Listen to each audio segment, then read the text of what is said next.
एक गांव के पास जंगल में एक दयालु कबूतर रहता था। वह रोज उड़कर जंगल को देखता और सबकी मदद करता था। एक दिन उसने देखा कि एक छोटी सी चींटी पानी में डूब रही है और बचने के लिए तड़प रही है।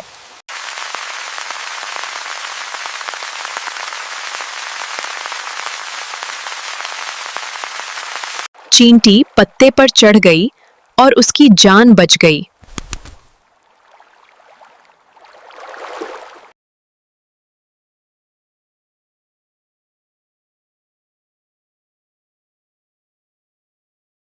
कुछ दिन बाद एक शिकारी जंगल में आया।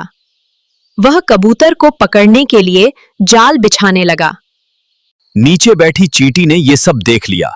उसने तुरंत शिकारी के पैर में जोर से काट लिया।